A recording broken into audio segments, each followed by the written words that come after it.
All right, boys and girls, this time from Speed Sketch, we're gonna do landscapes. Now, landscapes, what are landscapes? It's just basically open space of land. All right, so what we're going to end with, like things like mountains, trees, forests, etc. So what I'm gonna do today, I'm gonna make a series of boxes. I'm gonna actually use a ruler today, which I probably don't use most times in most of anything I'm doing. So I'm gonna use a box. Now, and I recommend that you guys don't have to spend time doing the box perfectly. You guys, if you're comfortable sketching it, just sketch it out, because most of this is going to be like rough sketches anyway. So we're just trying to get, how do we draw a landscape? The first thing you want to make sure that you always do while you're drawing a landscape is you want to draw your horizon line. Now, what is your horizon line? Your horizon line is this line. It separates the ground from the sky. Now, anything underneath this line is going to be your ground. Anything above it is going to be your sky, right? So if you have kids that are 8 and under, maybe 7, I'll say 7 and under, they're probably gonna draw pictures for you. And typically their pictures are gonna be, they're gonna draw a house right here on the horizon line. Now, why are they drawing a house on the horizon line? Because their mind only processes things like this. And they're going to draw a rectangle and a triangle for a house, typically. And maybe they'll put rectangular windows in, which makes absolute sense. Right? Now, that's perfectly fine. Now, when you're more advanced, 7 and under. Now, when you get to about 8 years old, and above, everyone should be moving onward to more advanced concepts. And they'll probably draw their trees here and all that good stuff, right? Everything is going to always be on that line, no matter what they do. Typically, now, there's some people, obviously, visually, they process things a little bit better. All right, let's go to the next one. Same concept, horizon line, right? Anyone can do this. Now, we as adults know that things exist further, closer, right, in space. So guess what we're going to do in our landscape? In front of us is called a foreground. So what can we put in the foreground? We can put anything. So say, for instance, there's a person in the foreground that's standing right here. We can draw the person in the foreground right here. Right? Say, right, the person, say in the middle ground, there's a tree. So this also have foreground and middle ground, right? So middle, any parts middle here is going to consider to be the middle ground. So this would be like your tree here. And guess what? That would be a little bit smaller. Now, if I put a tree here in the background, it goes on the horizon line. It would be what? Super small. So now we're looking at things like this. And say we give the person a hat. Right? Now, see how simple it looked. Now, all of a sudden, it still gives you that space, right? Still give you that space that you're looking at. So it's not super hard, but you have to understand it in your head first before you can do it. Same concept here again.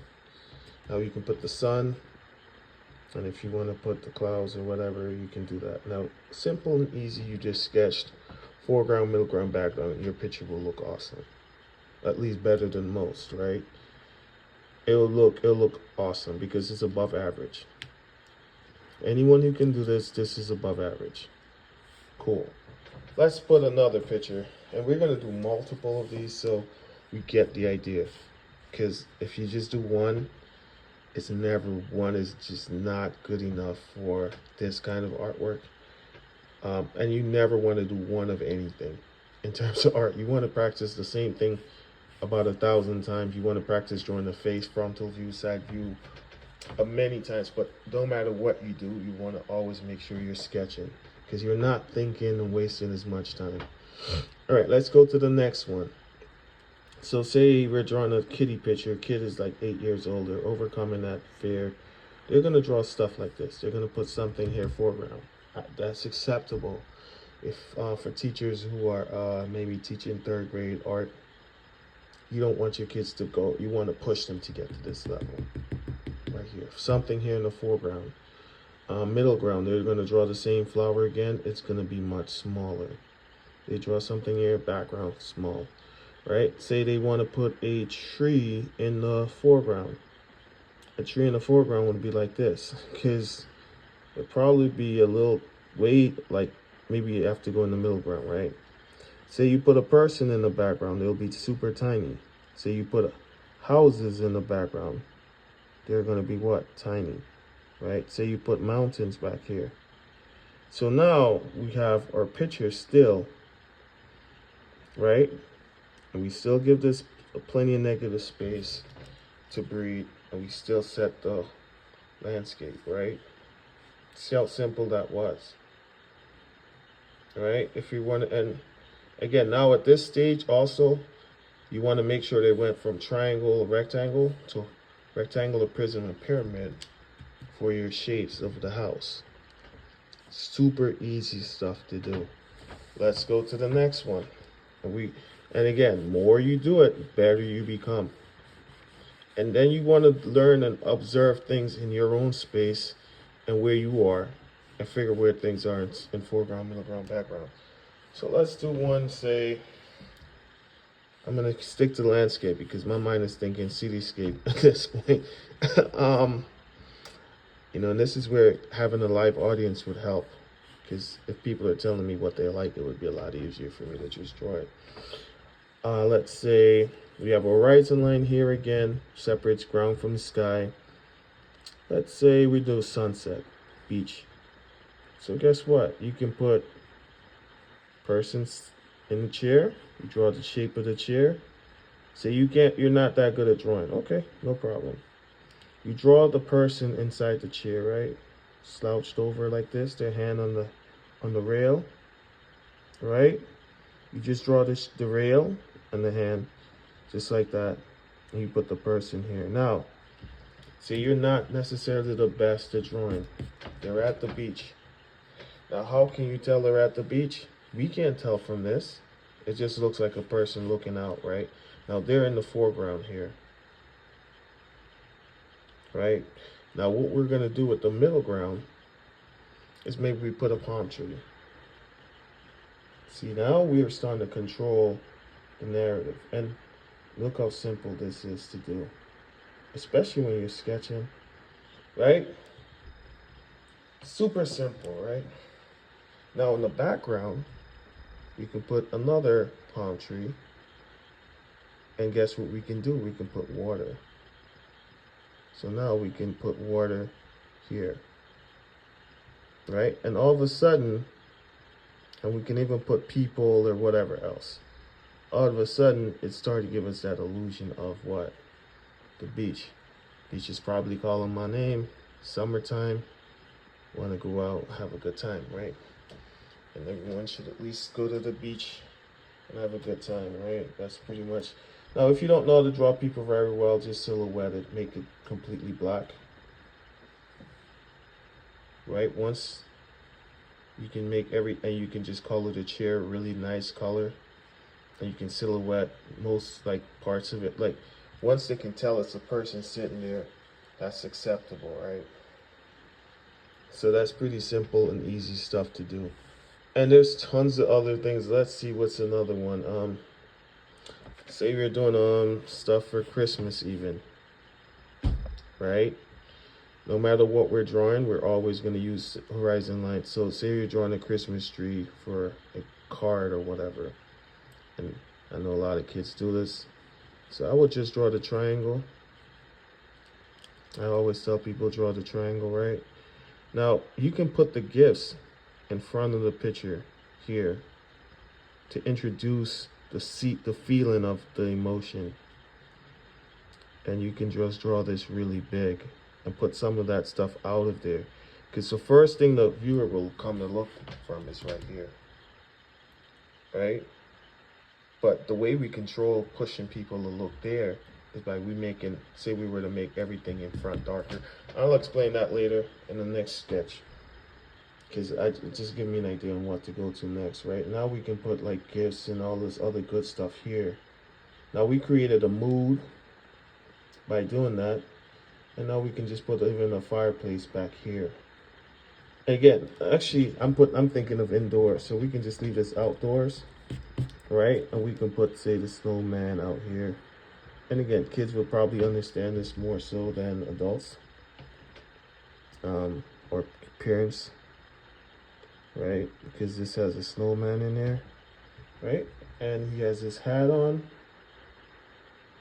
right? And you guys can, again, this is just a sketch. Don't judge me for it, because I don't know any of this stuff. But I'm trying to, again, I work teaching kids, and they tell me all the time what I'm doing. Like, oh, you need to do this, or you need to do that, because, you know, I don't know. I'll be completely honest. So sometimes it's kind of good to have, unfortunately, other people tell you what you need to do. Because you don't know everything. Even though we're adults, we do not know everything. Because we're so far removed from being kids that we forget the simple things that you know, I don't know, I guess the dream, I guess. So anyway, I'm just teaching you guys the foreground, middle ground, background, right? That's the most important thing. And you can even add people in the picture and stuff like that. And because they're in the picture in the background, they will be what? Smaller. And again, you can manipulate the sizes here based on how you think they're going to look in comparison to the distance, right, of the objects in the foreground. So they're going to be a little smaller than the snowman. So if the snowman is here, they're going to have to be a little smaller, right? Let's say the sun is over here, their shadows are going to be over here. But again, that's a lot more technical stuff that you guys don't need to worry about yet. All right, let's go to another one. Now, what's a good one to do? Oh, waterfall. I haven't done a waterfall drawing in quite a while. So, waterfall, horizon line, right? We can just put a big, huge boulder here, right? We can put, instead of a boulder, we can put maybe, right? Water's flowing through here.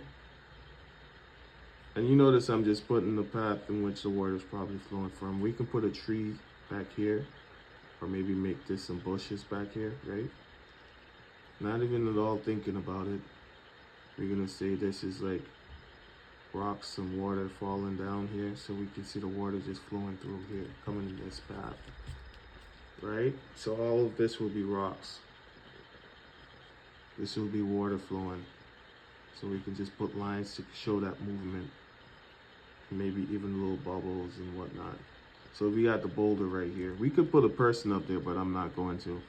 I just want to keep it pure to everything else. And here it says there's trees and stuff and bushes back here. We can do that. We can, what are you gonna find in the sky? Environment like this may have birds and birds flying away. And there you have something very serene and neat, right? Serenity, right? You have that perfect serenity in there. So there you go. Nice and serene, clean space, right? And you're restful. So foreground, you got your middle ground, you got all your background elements. And you can even make this darker. And if you guys were to color this, it would be, I think some of these sketches would be great color pencil crayons. Especially for kids warming up. Again, this is what I expect 8 and above to do. I'm not worried. There's no age limit on skill. That's how I put it. There's no such thing as I don't expect an 8-year-old to. No, that's not the mindset of any. Like, I think you can teach kids at 9 years old to do 4th graders to do anything. After that, I don't know what happens, but yeah. That's my opinion, but hey, but I think people can definitely do it. I think if kids can do it, adults can do it. And the most important thing is just love doing it. Don't be afraid. This is what you were. I know everyone was saying, I was good as a kid at drawing. Somewhere along the line, someone told you weren't good enough and you gave up. Well, maybe now's the time for you to pick up your pencil and try again. And that's it, because for a while I haven't drawn either, so I'm finally picking up and sketching again after a while of not really doing it. And I don't think I'm even doing it intensely to the point that which I did when I was much younger. So here we go again. So these are some of the sketches. So we did a horizon line again, right? So guess what we're gonna do? Let's do, what's another one? Let's do some house. Let's do maybe a farm, right? Maybe a barn or something like that. Yeah, barn would be cool. So let's put a house right here in the foreground.